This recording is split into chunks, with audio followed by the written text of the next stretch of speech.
teman-teman kecil, selamat datang di Dongeng Ibu, tempat cerita seru, lucu, dan penuh pelajaran, baik untuk anak hebat seperti kamu. Hari ini, Ibu punya cerita tentang seekor burung beo yang pandai sekali berbicara. Yuk, kita dengarkan kisahnya bersama. Di sebuah hutan yang sangat hijau, rimbun, dan cerah, hiduplah seekor burung beo yang sangat istimewa bernama Beo-beo. Wah, bulunya berwarna-warni.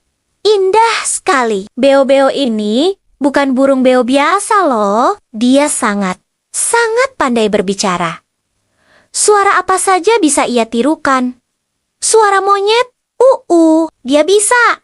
Suara harimau, dia juga bisa. Pokoknya, semua suara hewan di hutan bisa ditirukan oleh Beo-beo dengan sempurna. Karena kepandaiannya itu, Beo-beo jadi sedikit sombong. Setiap pagi, ia akan terbang ke dahan pohon paling tinggi, membusungkan dadanya, dan berteriak ke seluruh hutan, "Lihat aku bisa menirukan suara siapa saja. Aku yang paling pintar di hutan ini." Hewan-hewan lain kadang hanya menggelengkan kepala. Tapi Beo-beo tidak peduli. Ia merasa dirinya yang paling hebat. Suatu hari yang cerah, Beo-beo terbang rendah di dekat sungai. Di sana, ia melihat seekor kura-kura kecil yang sedang berjalan dengan sangat pelan. Kura-kura itu bernama Kiko. Kiko sedang berusaha memanjat bukit kecil sambil membawa cangkangnya yang berat. Beo-beo pun hinggap di dahan pohon dekat Kiko. "Hahaha Kiko, lihat dirimu. Jalanmu lama sekali. Seperti siput saja," ejek Beo-beo sambil tertawa terbahak-bahak. "Kalau aku tinggal kepakan sayapku wis, dan langsung sampai ke puncak." "Kamu kapan sampainya, Kiko?" Kiko berhenti sejenak, menoleh ke arah Beo-beo dan tidak marah sama sekali. Dengan tenang, Kiko hanya tersenyum dan berkata, "Halo Beo-beo, aku memang pelan, tapi aku selalu berhati-hati. Aku menikmati setiap langkah perjalananku." Setelah itu, Kiko melanjutkan perjalanannya yang pelan tapi pasti. Beo-beo hanya mencibir, "Hati-hati." Membosankan. Lalu ia terbang lagi, berkeliling hutan untuk memamerkan kepandaiannya. Tak lama setelah itu, langit yang tadinya cerah tiba-tiba berubah menjadi gelap. Awan hitam bergulung-gulung dan angin mulai bertiup sangat kencang. Wush-wush. Suara angin menderu-deru. Dahan-dahan pohon yang kokoh mulai bergoyang hebat. Daun-daun kering beterbangan kemana-mana, membuat pandangan jadi kabur. Ini bukan angin biasa.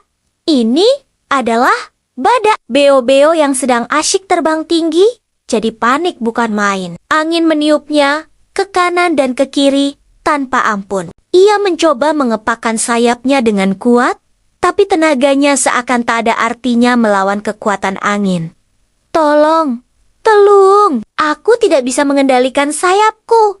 Aku akan jatuh," teriak Beo-beo ketakutan. Dari bawah, Kiko yang sedang berlindung di balik sebuah batu besar mendengar teriakan Beo-beo. Tanpa ragu, Kiko berteriak sekuat tenaga, "Beo-beo, cepat turun ke sini. Berlindunglah di balik batu besar dan semak-semak ini. Di sini aman." Mendengar suara Kiko, Beo-beo berusaha sekuat tenaga untuk terbang turun. Dengan susah payah, ia akhirnya berhasil mendarat di dekat Kiko. Mereka berdua bersembunyi di balik batu besar itu, sementara angin badai mengamuk di luar. Beo-beo gemetar ketakutan. Ia merapatkan tubuhnya di dekat cangkang Kiko yang kuat. Setelah beberapa saat yang terasa sangat lama, badai akhirnya reda. Angin kembali bertiup sepoi-sepoi, dan matahari mulai bersinar lagi.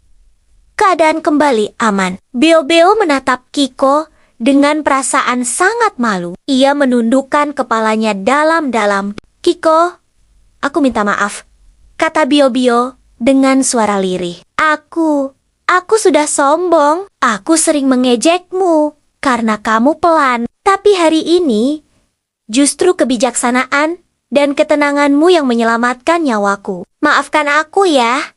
Kiko menatap Bio-Bio, lalu tersenyum dengan hangat.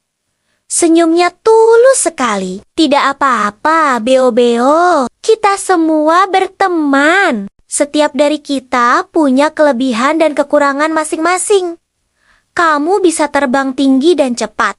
Itu kelebihanmu. Aku mungkin pelan, tapi cangkangku kuat, dan aku selalu waspada. Yang penting, kita bisa saling membantu.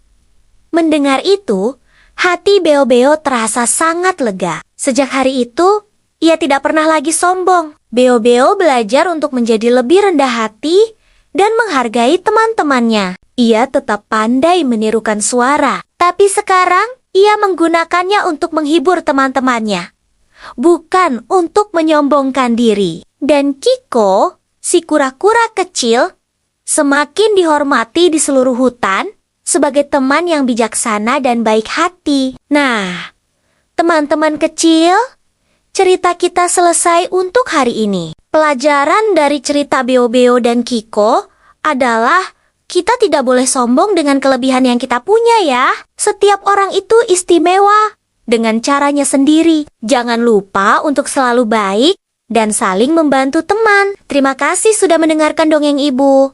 Sampai jumpa di cerita seru berikutnya. Dadah!